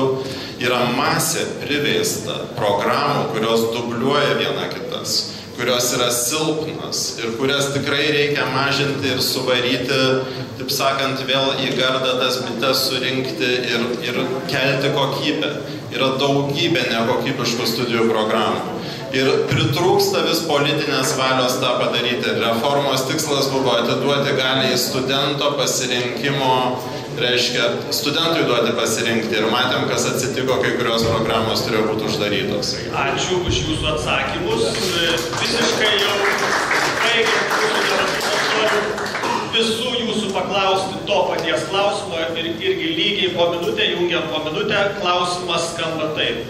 Kokie jūsų konkretus 2-3 įsipareigojimai ir kodėl žmonės už jūs turėtų balsuoti, o už nieką kitą iš čia esančių? Gal iš šitos pusės pradėti? Prieš kelias dienas tarptautinė spauda paskelbė, kad Kaunas yra tiesiai po Paryžiaus pagal savo architektūros vertę pasaulyje. Tai yra tai, kas yra už durų, yra pasaulinė vertybė. Iki šiol apie tai buvo labai tik tai pusbalsių kalbama. Tuo reikia didžiuotis, tą reikia išreklamuoti, tą reikia panaudoti skatinant įvažiuojamą į turizmą į Kauną, kuriant darbo vietas ir pritraukiant investicijas. Be to, švenčiant 100-metį Lietuvos, manau, kad Kaunas, kaip prieškarinė sostinė, privalo labai didelę dalimi dalyvauti, o ne tik Vilnius, ne tik tai sostinė turi persikelti renginiai ir manau, kad tą pavyks padaryti. Ir manau, kad tokios vietos kaip Dainų slėnis, Zoologijos sodas, Kauko laiptai, jie turi spindėti, blizgėti ir būti Kauno pažiba. Tuo pažadu rūpintis. Ačiū.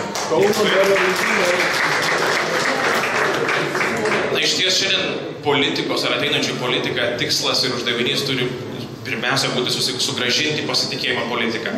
Ir tuos žmonės, kurie nusisuko, kurie nusivylė, grąžinti atgal prie balsadėžių ir tikėti Lietuvos ateitimi. Tai toks yra pagrindinis uždavinys. Tai galim padaryti visų pirma savo pavyzdžių skaidrios ir tvarkingos, teisingos Lietuvos.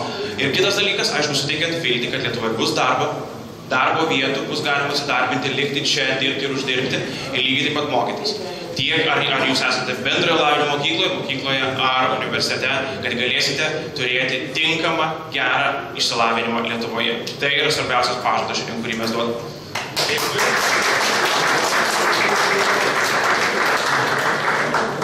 aš norėsiu labai rimtai dirbti, kad demografinė krizė taptų galimybė. Mes turim realiai pasižiūrėti, ką mes turim. Mes turim daug senų žmonių. Tai tiems seniems žmonėms turi būti ypatingai išplėstos paslaugos ir jauniems turi būti darbo vietos. Ir tai yra, rimtai dirbau aš su šituo dalyku, per minutę negaliu pasakyti. Ir kitas momentas, sudaromos visos sąlygos šeimoms gyventi Lietuvoje, ko dabar deja nematau.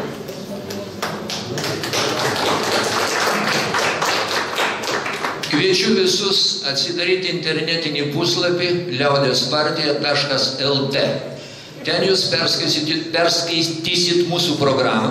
Galit pasižiūrėti Naktigonė 13, kur programa yra išplėstai paaiškinta.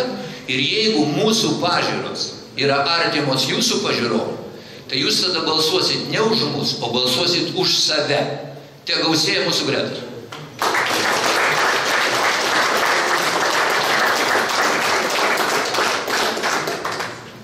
Aš gerbėmieji galvoju, kad jūs turėtumėt pasitikėti naujom jėgom ateinančiom Naglio Puteikio ir Kristupo Krivicko koaliciją, kurie nėra įsipainioję į jokius korupcinius skandalus. Tai žmonės ateinantis su savo programa ir mano iš tikrųjų, kad visų blogybė yra ne replikos, ne kas kokioje radijoje, ne kas kokią partiją didelę turi ar finansavimas didžiulis, bet turit pasitikėti ir norėti, kad jaunam žmogui būtų sudarytos sąlygos pasilikti Lietuvoje, kurti kad ir mažą verslą, kad būtų vienaip ar kitaip priimtos sąlygos mokesčių sistemoje, kad jin būtų lanksti, o ne kaip dabar drakoniška, kad negali žmogus priimti trečio žmogaus, dirba su žmona smulkio įmonėje, viena negali priimti, nes apmokestinamas iš karto didžiuliais mokesčiais išlunga.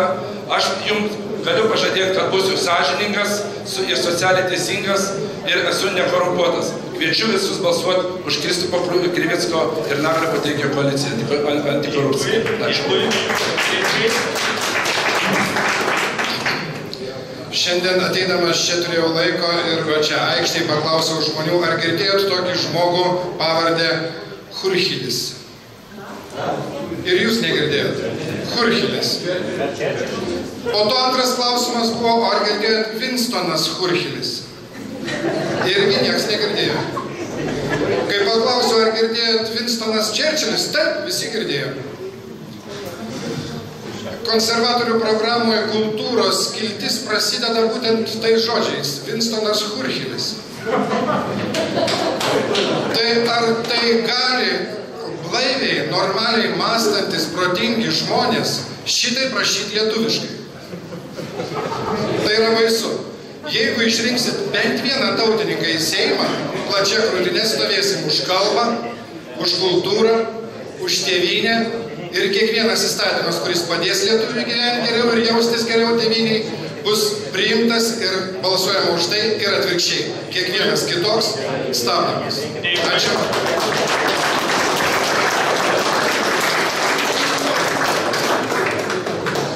Aš esu mama ir man ne vis vien, mano vaikas, jaunimo ateitis, jaunų šeimų ateitis. Visomis įmanomomis priemonėmis sieksiu, kad būtų suteikiamos jaunimui kuo geresnės sąlygos gyventi čia Lietuvoje. Įdarbinimo galimybės, jaunų šeimų skatinimas, visos socialinės garantijos ir, aišku, švietimas. Be švietimo turi mokytojų atlyginimai didėti. Visa švietimo sistemos kokybė taip pat. Mes galime tai, ko negali kiti. Iš tikrųjų, aš jau pradžioje kalbėdamas sakiau, nevyniosiu į vatą, tai dabar nevyniosiu. Iš tikrųjų, pirmas, ką aš tikrai prisižadu daryti, tai įtvirtinti įstatymais strateginio išmatuojamo Lietuvos tikslo koncepciją. tada jums po 4 metų susitikus būtų labai aišku pasižiūrėti, sumažėjo Lietuvoje žmonių, ar stabilizavosi, ar padaugėjo, nes grįžo emigrantai. Būtų labai paprasta matuoti vyriausybės ir Seimo darbo efektyvumą. Antras dalykas yra švietimas, visi šitą minim, bet mes neminim, kad būtent segregacija pagal turtinį principą, atskirų super privačių mokyklų steigimas, o ne bendro tinklo palaikymas, ne visiems vaikams suteikimas mokymo tokių pačių galimybių ir toliau jiem vystytis yra tas pagrindas, ant kurio mes turim statyti savo švietimą. Ir šiaip tikrai, baigdamas, jaučiu, kad jau mes baigiam, linkiu visiems daugiau proto, mažiau durnumo. Sėkmės jums.